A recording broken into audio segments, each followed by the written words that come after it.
Like another great moment that ended in a tea party and thus changed this country's history, the women's suffrage movement also started with a tea party.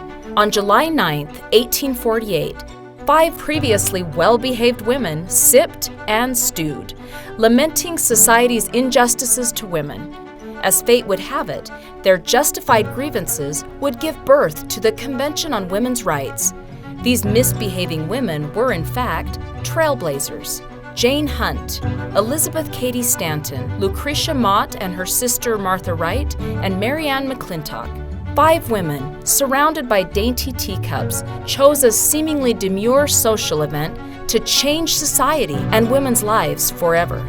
On that day, they resolved to form a society to advocate for the rights of women. On July 19th and 20th, 1848, the first women's rights conventions were held, with more than 300 men and women attending. At its conclusion, 68 women and 32 men had signed the Declaration of Sentiments. They wanted nothing more than equality. They wanted education, the opportunity to vote.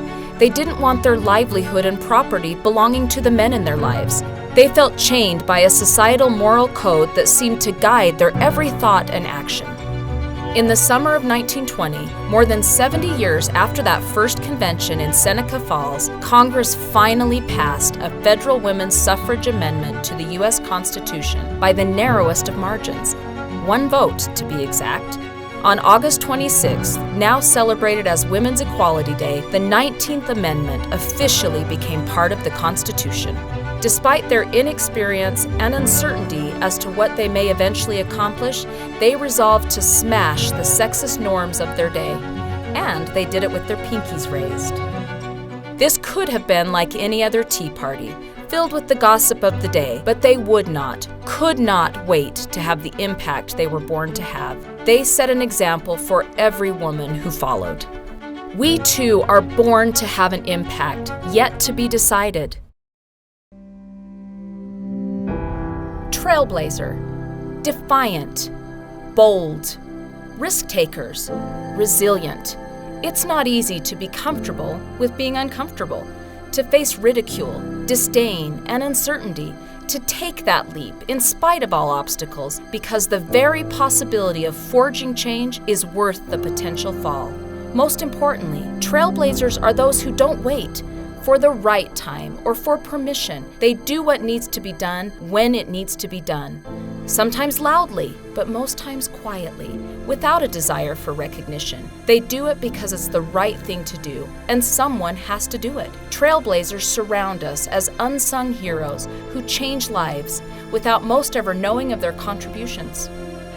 We were tasked with the job to put a public work of art into Provo, and we decided to make a mural. We thought, let's put up a statement that's thought-provoking, and we came up with, what are you waiting for? La frase del tema de hoy es, ¿qué estás esperando? What are we waiting for to empower women? What are we waiting for to give them the challenges that they're ready for? Well, I'm not waiting anymore. That's what it means to me. I took advantage of my circumstances, and instead of looking for the negative and going down that path, I thought, okay, I've got this situation, so I'm going to take it and I'm going to make the best of it, and I'm going to work really hard, and I'm going to make a difference, and I'm going to be able to help other people that were in my same situation to make a difference. Well, I am an artist, and just in the past, 100 years since women have really started to be at the forefront, it's been so refreshing to see just how much women support each other. Y no tenemos que esperar para mañana para lograr lo que deseamos hacer hoy. Y eso es lo que esa frase me inspira a sentir y a creer.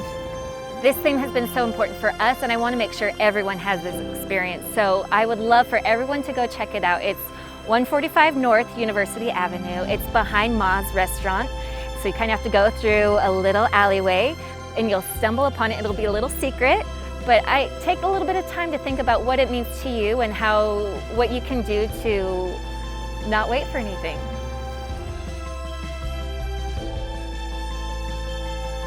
Provo motorists driving through the mouth of Provo Canyon may not know that they have a soft-spoken, tenacious woman to thank for saving their spring water supply. Lillian Hayes turned 100 years old on January 21, 2020.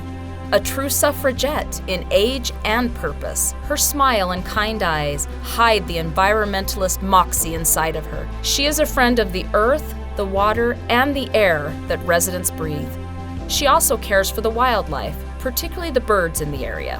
What took this stay-at-home mom and PTA president on a journey from caring about school conditions at Mazer Elementary to fighting the government to save the environment was a story she read in a 1969 edition of the Daily Herald about a new road that was planned to go up Provo Canyon. She turned to her neighbor, Clark Newell, who had been Provo's watermaster for 40 years, for more insight.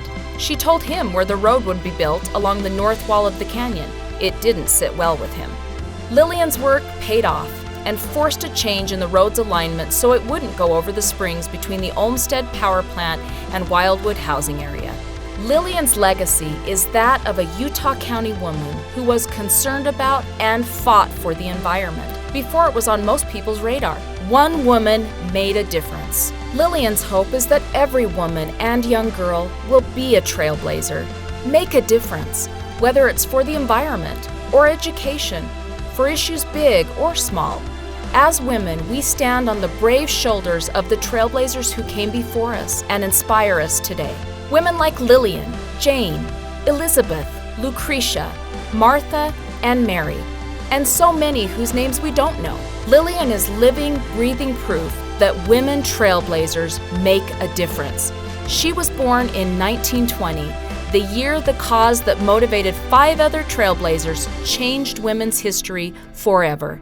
She didn't shirk when it was her turn in 1969, and the one thing she and her sisters in spirit would tell all of us today is to find our own trail to blaze. What are you waiting for?